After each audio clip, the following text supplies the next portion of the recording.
1, 2억 20, 30대에 받는다. 큰 돈이잖아요. 근데 그 연봉을 좀먹는 가장 큰 게 이제 저는 외제차라고 생각하고요. 연차 오래된 형님들이 외제차를 많이 타거든요. 이제 근데 그것도 시민구단, 기업구단 또 달라요. 그래서 돈 많은 구단은 벤틀리까지 가고 뭐 이렇게 포르쉐까지 기본인데 이제 조금 시민구단은 뭐 이제 뭐 벤츠 GL이나 X5 이 정도 되니까 이제 선수들도 억이 넘어가면 이제 그 외제차 환상에 빠지면서 결제를 하는 선수가 꽤 있죠. 본질적으로 다른 게 이 형님들은 지속적으로 외제차를 타시는 분들을 말하는 거예요. 어느 한 2, 3년 타고 다운그레이드 해가지고 타는 게 아니라 지속적으로 타시는 분들은 대부분 건물에서 나오는 고정 수익으로 할부해가지고 이제 사거든요. 그러면은 이 형님들은 나이가 드니까 연봉 줄어들 거 아니에요. 줄어드는 거랑 지금 타고 다니는 차랑 상관없어요. 왜냐하면 자산에서 나오는 걸로 산 거니까. 부상 당해도 이 차 그대로 유지돼요. 상관없어요. 근데 3년 차 이 선수는 내년에 부상 안 당할지 어떻게 알아. 주전 경쟁, 감독님이 누가 올지 어떻게 알아. 스타일 안 맞으면 바로 못 뛰는 게 현실인데 경기 못 뛰면 연봉 떨어져요. 그러면 이 차 유지 못해요. 군대 가요. 군대 가면 수입 떨어져요. 이 차 유지 못해요. 그러면 처음에 호기롭게 대부분 E클래스 먼저 사요. 7, 8천짜리 사잖아요. 그죠? 대부분 이제 또 3, 4천짜리로 내려오고 이런 거 되게 많이 엄청 많이 봤어요. 그리고 은퇴하고 다운그레이드 돼가지고 너는 그러면 차 뭐 타고 다녀? 저는 아직도 투싼 타고 다녀요. 굳이 살 필요 없잖아요. 저는 그렇게 생각을 하거든요. 이건 근데 나도 그렇게 하니까 너희들도 그렇게 해라 라고 저는 말을 못 하겠어요. 왜냐면 삶의 가치관이 다 다르기 때문에. 하지만 차라고 하는 것도 오래 지속할 수 있어야 그게 내 차지. 포르쉐를 탄다. 1, 2년은 타겠지. 지속적으로 타야 내가 타고 싶을 때 타고 안 타고 싶을 때 그냥 나 안 탈래 하는 게 진짜 내 차가 아닐까. 하나 이것도 정말 많은데요. 돈 관리를 부모님이 하시는 분. 정말 이게 큽니다. 만약에 이 부모님이 원래 부자야. 원래 좀 이 자본주의 시장을 좀 알아. 그러면 상관이 없어요. 딱 목돈 모아가지고 그 전까지 뭐 미주나 이렇게 해가지고 목돈 쌓이면 부동산 투자하는데 부동산 투자도 애매한 거 여러 채 사는 게 아니라 똘똘한 걸로 가고 이런 거를 기본적으로 하시면 상관없는데 대부분 그렇지 않아요. 대부분 다 이제 어머님들 이제 빚 갚고 막 이렇게 하시잖아요. 그러면 그게 잘못됐냐? 잘못되라고 할 수 없겠지. 근데 선수들이 생각하는 건 내가 이제 번 게 있고 용돈을 받아서 쓰다 보니까 내가 결혼할 때쯤 되면 이 정도 쌓여있겠지. 그 쌓여있던 금액과 이 금액이 괴리 엄청 커요. 그래서 거기서 이제 분란이 일어나고 심지어 이제 결혼을 했으면 이제 다른 가정이잖아요. 이거 돈을 와야 되잖아요. 돈이 안 와. 돈이 안 와요. 그럼 이 선수는 다시 모아야 돼. 가정에서. 있겠냐고. 없죠. 요즘에 전셋집 하나 얻으려고 해도 수도권 전셋집이 얼만데. 안 되잖아요. 그죠? 저는 그렇게 생각합니다. 이거 좀 냉정한 소리가 아니라 넌 돈 관리를 어렸을 때부터 해야 된다. 혼자. 저는 그렇게 생각을 합니다. 네. 저는 일단 어렸을 때 워낙 가난하게 자라서 내가 돈을 벌고 있구나라고 하는 거는 프로 데뷔하자마자 그게 너무 이제 감격스러웠고 제가 일본에서 데뷔를 했었는데 그때 당시 월 한 420만 원 정도 계약을 단기 계약을 했었는데 그때 참 기분이 좋았고 이제 돈을 많이 번다라고 느꼈던 거는 연봉이 이제 1억 넘어갔을 때 제가 그때 당시에 광주에 있을 때 1억 900이었거든요. 1억 900이었는데 한 880만 원 정도 들어와요. 와 이건 진짜 큰 돈이더라고요. 그때부터는 와 돈이 좀 생기는구나. 승리수당이 또 있거든요. 그때 당시 지금은 많이 줄어들었지만 그때 당시엔 한 경기 기금 뭐 300, 200이었으니까 승리수당까지 하면 뭐 한 1억 3, 4천 됐을 때 돈을 좀 버는구나. 근데 여기서 중요한 거는 어렸을 때부터 뭔가 1억 벌면은 뭐 파라다이스가 펼쳐지고 이렇게 선베드에 누워 선글라스 끼고 막 그럴 것 같은데 실상은 그렇게 변하지 않더라고요. 뭐 연봉 1억 넘는다고 좋은 호텔 매달 갈 수도 있는 것도 아니고 명품 가방 막 엄청 많이 살 수 있는 것도 아니고 소비의 카테고리는 그렇게 크게 변하지 않고요. 빈도만 조금 1.5배 정도 늘어나는 정도? 그런 변화를 느꼈던 것 같아요. 돈이 딱 모였을 때 저는 외제차보다는 투자에 좀 관심이 있었는데 그걸 이제 잘 알고 했어야 되는데 처음에 이제 좀 공격적으로 한다는 마인드로 선물을 했었고 당연히 다 날라갔고요. 다 날라갔고 브라질 국채도 했었는데 국채는 좀 낫더라고요. 완전히 휴지 조각은 되진 않더라고요. 그래서 저는 외제차보다는 그런 걸로 먼저를 했었습니다. 하지만 외제차 유혹이 없었다? 아니요, 있었어요. 2019년에 제가 이제 연봉이 3억이 이제 넘어가는 시점이었거든요. 3억이면 K리그에서도 이제 S급으로 이제 분류가 되는 2억대와 3억대는 또 다르거든요. 그 범위가. 그래서 그때 당시 와이프, 저희 아이들이 19년생인데 아이도 낳고 고생을 했으니까 차와 가방을 같이 선물해 줘야겠다. 그래서 이제 GLE 풀체인지, X5 풀체인지 돼가지고 기가 막혔어요. 그래서 XC90 해가지고 이제 막 남자들 있잖아요. 차 살려고 할 때, 야, 그 돈이면 이거 사지. 막 이렇게 점점 올라가는 거야. 벤치 E 클래스였는데 처음에. 그래서 그렇게 올라가다 보니까 S350까지 올라가더라고요. 그래서 S350 그때 당시 프로모션 해가지고 1억 3,500인가? 그건 이제 현금으로 살 수 있으니까. 그래서 이제 그 차에다가 에르메스 벌킨을 넣어서 줘야겠다 했죠. 그래서 벌킨은 이미 샀어. 허락을 안 받고. 근데 이거 1억 3천은 와이프 허락을 받아야겠더라고요. 그래서 이제 와이프한테 물어봤죠. 여보 이렇게 하니까. 왜냐면 그때 당시에 저는 10년 차 넘었으니까 드디어 나도 외제차 한번 사보자. 제가 투싼 탔거든요. 그때 당시. 그 와이프가 안 됐네. 왜? 저희 집이 없었거든요. 집이 없는데 차 사는 건 좀 아니래. 그래서 그때 벌키는 주고 S는 냅두고 그때 부동산 공부를 열심히 해서 1년 뒤에 수도권 분양권을 하나 샀고 그때 이제 한창 막 올라갈 때잖아요. 그 분양권이 이제 잘 돼서 처음으로 제가 투자에 성공했던, 그래서 어떤 채권과 그런 선물로 날렸던 걸 이제 복구할 수 있는 그런 계기여서 부동산을 하게 됐었던 것 같습니다. 중요한 건 한 번에 되는 게 있다고 믿으면 그때부터 괴로움이 시작돼요. 보세요. 우리가 성과를 내려면 계속 실패를 하고 도전을 해야 돼요. 노력을 해야 돼요. 근데 한 번에 되는 게 있다고 믿어버리면 내 실패에 대해서 엄청나게 많은 의미를 부여하게 돼요. 그러면 자기 비난, 자기 혐오로 이어지고 노력하는 자체가 떨어져요. 힘 자체가. 왜냐하면 그 노력하는 힘 자체를 관장하는 혈액이 안 가거든. 전전두피질 쪽에. 그렇기 때문에 한 번에 되는 게 없다라는 걸 진심으로 느껴야 저는 성장이 올 수 있다고 생각을 합니다. 그리고 그 노력을 지속할 수 있다고 생각합니다. 제가 13년 동안 프로에 있으면서 느낀 거는 딱 하나예요. 그거 딱 하나. 네. 제가 가장이잖아요. 가장이 멍청하면 가족이 다 고생한다. 그거를 제가 그때 뼈저리게 느꼈고, 왜냐면 고2 때까지 제가 아예 의무교육을 안 받아가지고 저희는 진짜 축구만 하거든요. 이러다 안 되겠다 싶어서 고2 때부터 책을 정말 많이 읽었고, 그러다가 이제 19년도에 부자 아빠 가난한 아빠를 읽었어요. 현금 흐름이 어찌네 저찌네 막 하는 거, 자산 소득이 어쩌고 저쩌고 해가지고 분양권을 샀는데 그래도 돈이 남아서 감자탕 사업을 시작하게 됐어요.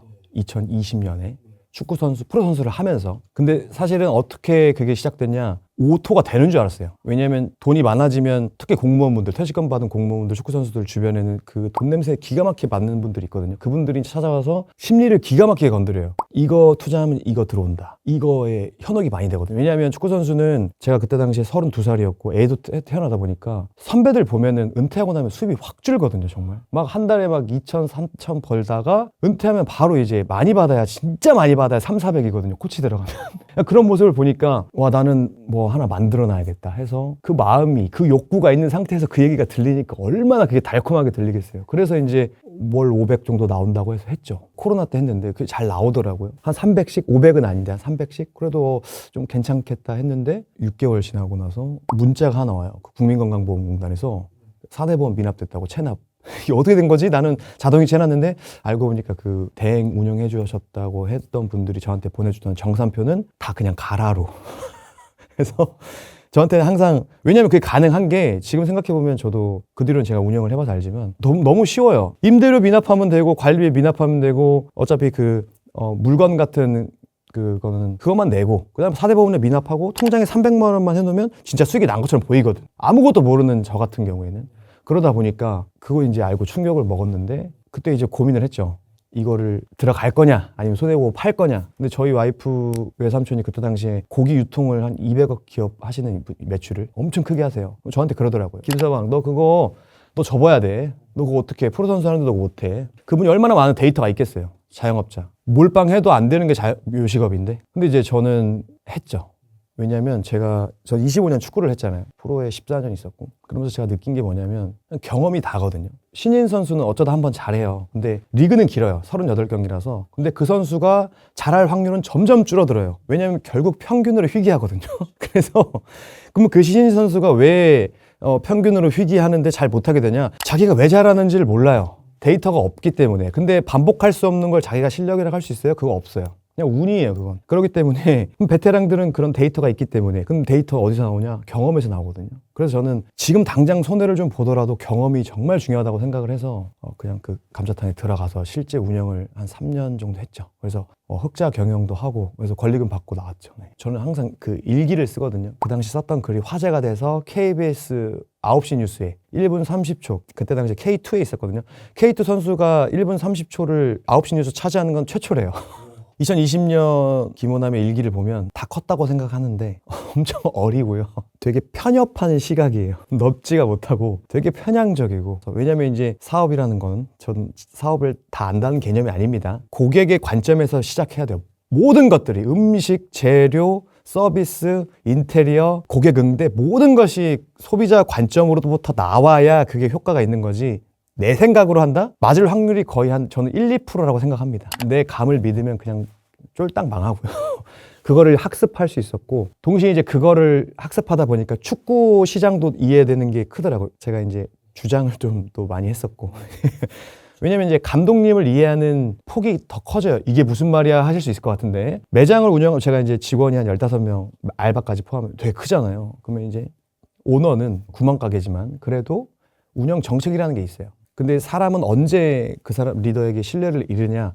모순되는 행동을 보였을 때. 근데 오너 입장에서 난 이러한 정책을 내렸지만 이 매장의 운영을 하기 위해서 어쩔 수 없이 어길 때가 있어요. 어쩔 수 없이. 모두의 이익을 위해서. 근데 그 모습을 보고 선수들은 신뢰를 잃어요. 감독님이 팀을 운영하는 데 있어서 오리엔테이션을 할 거 아니에요. 전방 딱 시즌 시작하기 전에 우리는 이렇게 갈 거고 어쩌고 저쩌고. 근데 상황에 따라 바뀔 수도 있어요. 근데 그 모습을 보고 선수들은 실망을 하고 신뢰를 잃고 불만이 쌓이면 자기 플레이 안 나오고 팀의 악순환이 이렇게 되거든요. 근데 그러한 전에 얘기했던 그 편협한 생각 그거를 좀 더 넓혀주고 시장을 이해하게 되고, 그러다 보니까 팬에 대한 생각, 팬에 대한 태도 훨씬 더 달라지고 구단에 대한 태도도 더 달라지고. 그래서 제가 그러한 것들이 축구만 했으면 나왔다? 절대 저는 그렇게 생각하지 않습니다. 그 정말 힘들었지만 사람이 아예 바뀌는 계기라 생각해서 저는 그 기간을 되게 소중하게 생각합니다. 저는 분야만 다를 뿐 마인드가 좋으면 결국엔 잘 된다고 생각합니다. 뭐 박지성 선배님, 설기현 선배님, 뭐 손흥민 선수 다 검색해보세요. 축구에서 제일 중요한 게 뭐예요? 태도예요. 태도는요. 그럼 태도가 왜 제일 중요해요? 이거는 제가 얘기하는 게 아니에요. 그 마리사 피어라는 그 영국 정신과 의사, 유명인들 케어해 주시는 분인데, 그분이 뭐라고 말씀하시냐면 태도는요 가르칠 수가 없어요. 본인이 선택할 수 있어요. 자 보세요.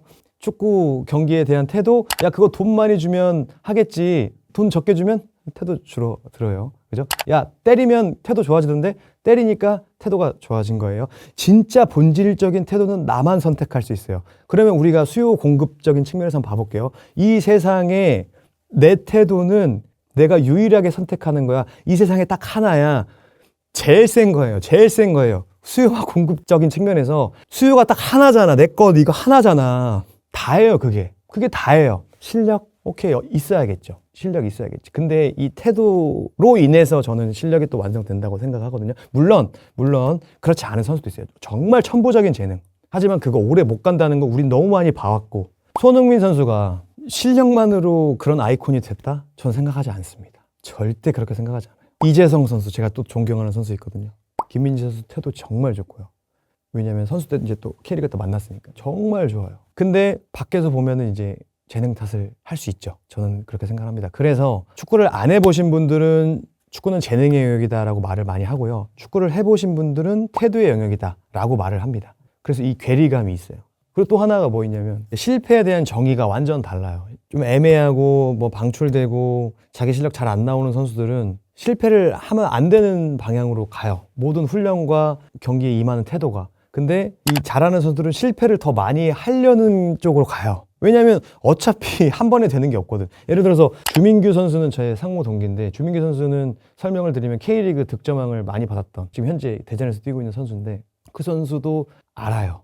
한 번에 골을 넣을 수 없다는 걸 알기 때문에 경기에 들어가면 내 의도가 어디로 가요? 골 넣어야겠다로 안 가요. 얘가 여기 있네. 매 순간에 완전 몰입을 해요. 그래야 이게 갈 수 있으니까. 그래야 슈팅을 때릴 수 있으니까. 그래야 얘를 제낄 수 있으니까. 근데 어떻게 돼요? 자기 타이밍도 아닌데 막 슈팅 때려요. 그래서 저는 그 차이라고 생각합니다. 물 흐르듯이 축구는 팀 스포츠다 보니까 흐름이 깨지면서 자기 것만 하면 그 선수는 오래 못 가고요. 과정에 집중을 합니다. 실패에 집중을 해요. 더 많이 실패하려고 어차피 한 번에 되는 게 아니니까. 근데 이제 감독님한테 잘 보여야 되니까 실수하면 안 돼. 실수하는 게 당연한 건데 실수하면 안 돼 하면 어떻게 돼요? 몸에 힘이 들어가요. 몸에 힘이 들어가면 더 안 돼요. 내가 애초에 실패를 할 거란 걸 알아. 그러면 힘이 쫙 빠지겠죠. 수비가 와? 이동 컨트롤하면 돼. 근데 이렇게 돼 있잖아요. 수비가 와? 판단이 안 서요. 막 잔디가 팍팍 파요. 힘만 들어가서.